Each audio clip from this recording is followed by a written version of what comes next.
നമസ്കാരം.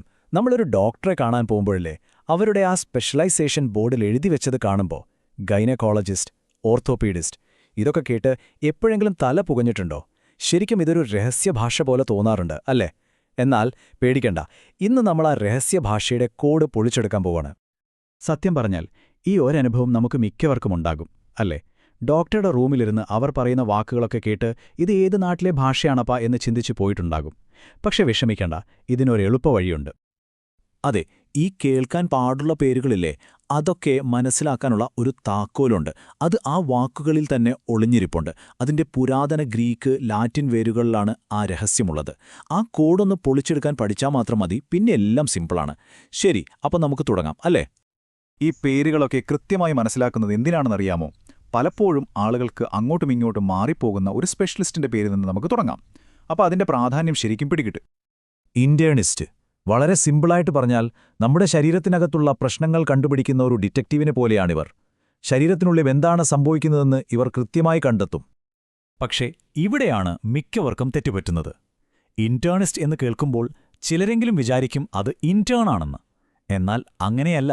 ഒരു ഇന്റേണിസ്റ്റ് എന്ന് പറഞ്ഞാൽ വർഷങ്ങളുടെ അനുഭവസമ്പത്തുള്ള ഒരു വിദഗ്ധനായ ഡോക്ടറാണ്.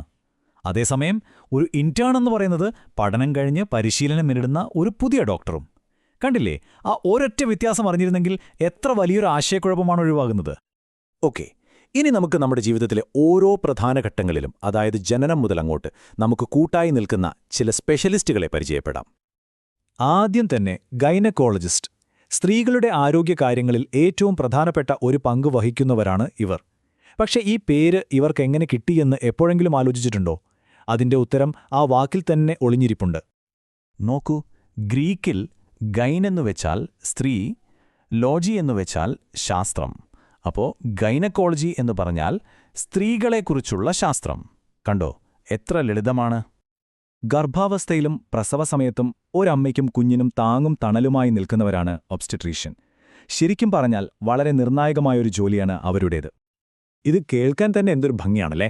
പ്രസവവേദന അനുഭവിക്കുന്ന ഒരു സ്ത്രീയുടെ അരികിൽ നിൽക്കുന്ന, അവൾക്ക് താങ്ങായി നിൽക്കുന്ന ഒരാൾ. ആ ഒരു ചിത്രം മാത്രം മതി ഈ വാക്കിന്റെ അർത്ഥം നമ്മുടെ മനസ്സിൽ ഉറപ്പിക്കാൻ. കുഞ്ഞുങ്ങൾ ജനിച്ചു കഴിഞ്ഞാൽ പിന്നെ അവരുടെ കാര്യങ്ങൾ നോക്കുന്നത് പീഡിയാട്രീഷ്യന്മാരാണ്. നമ്മുടെയൊക്കെ കുട്ടിക്കാലത്ത് നമ്മളെല്ലാവരും ഒരു പീഡിയാട്രീഷ്യനെ തീർച്ചയായും കണ്ടിട്ടുണ്ടാകും. എന്നാൽ പീഡിയാട്രീഷ്യൻ എന്ന വാക്കിലുണ്ടല്ലോ ഒരു ചെറിയ കൺഫ്യൂഷൻ ഒളിഞ്ഞിരിപ്പുണ്ട്. അതിലെ ആ പെറ്റ് എന്ന ഭാഗം കേൾക്കുമ്പോൾ ചിലപ്പോൾ കാൽപാദവുമായി ബന്ധപ്പെട്ട എന്തെങ്കിലുമാണെന്ന് തോന്നിയേക്കാം. കാരണം പെഡൽ, പെഡിക്യൂർ പോലുള്ള വാക്കുകൾ നമുക്ക് പരിചയമുണ്ടല്ലോ. പക്ഷേ സത്യമതല്ല. ഗ്രീക്കിലെ പൈഡോസ് എന്ന കുട്ടിയെന്നർത്ഥം വരുന്ന വാക്കിൽ നിന്നാണിതിന്റെ തുടക്കം. ലാറ്റിനിലെ പെഡിസ്, അതായത് പാദം എന്ന വാക്കിൽ നിന്നല്ല. ഓക്കെ, നമ്മൾ ഇതുവരെ ശരീരത്തിനകത്തുള്ള കാര്യങ്ങളും ജീവിതചക്രങ്ങളെക്കുറിച്ചുമൊക്കെ സംസാരിച്ചു. ഇനി നമുക്ക് നമ്മുടെ ചർമ്മം, കണ്ണ്, എല്ലുകൾ, അങ്ങനെ പുറമേക്ക് കാണുന്ന ഭാഗങ്ങൾ പരിപാലിക്കുന്ന സ്പെഷ്യലിസ്റ്റുകളെപ്പറ്റി നോക്കാം. ഇത് വളരെ സ്ട്രെയിറ്റ് ഫോർവേഡാണ്.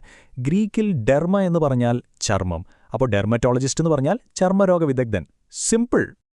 കണ്ണിന്റെ കാര്യത്തിൽ ഈ 3 പേരുകൾ കേട്ട് പലപ്പോഴും നമുക്ക് കൺഫ്യൂഷൻ വരാറുണ്ട്. ഇത് വളരെ പ്രധാനപ്പെട്ട ഒന്നാണ്. ഒഫ്താൽമോളജിസ്റ്റ് ഒരു മെഡിക്കൽ ഡോക്ടറാണ്, കണ്ണിന് സർജറി വരെ ചെയ്യാൻ കഴിവുള്ളയാൾ. ഒപ്റ്റോമെട്രിസ്റ്റ് നമ്മുടെ കാഴ്ച പരിശോധിച്ച് കണ്ണടയുടെ പവർ നിർദ്ദേശിക്കുന്ന ആളാണ്. ഒപ്റ്റീഷ്യനാകട്ടെ ആ നിർദ്ദേശിച്ച പവറിലുള്ള ലെൻസുകൾ നമുക്ക് ഉണ്ടാക്കിത്തരുന്ന ആളും.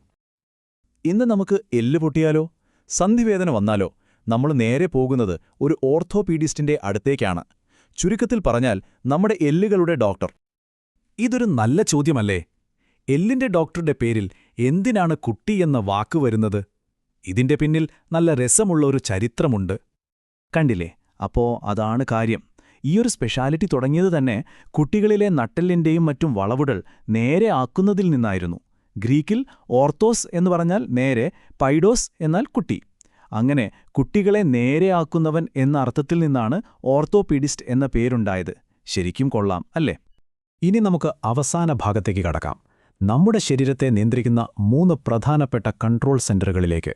നമ്മുടെ ഹൃദയം, നമ്മുടെ നാഡീവ്യൂഹം, പിന്നെ നമ്മുടെ മനസ്സ്. ഈ ഭാഗത്ത് നമ്മൾ കാർഡിയോളജിസ്റ്റ്, ന്യൂറോളജിസ്റ്റ്, പിന്നെ സൈക്യാട്രിസ്റ്റ് എന്നിവരെക്കുറിച്ചാണ് സംസാരിക്കാൻ പോകുന്നത്. ഇതിൽ ആദ്യത്തെ 2 വളരെ വ്യക്തമാണ്. ഗ്രീക്കിൽ കാർഡിയ എന്നാൽ ഹൃദയം, അതുപോലെ ന്യൂറോൺ എന്നാൽ നാഡി. അപ്പോൾ കാർഡിയോളജിസ്റ്റ് ഹൃദ്രോഗ വിദഗ്ധനും ന്യൂറോളജിസ്റ്റ് നാഡീരോഗ വിദഗ്ധനുമാണ്.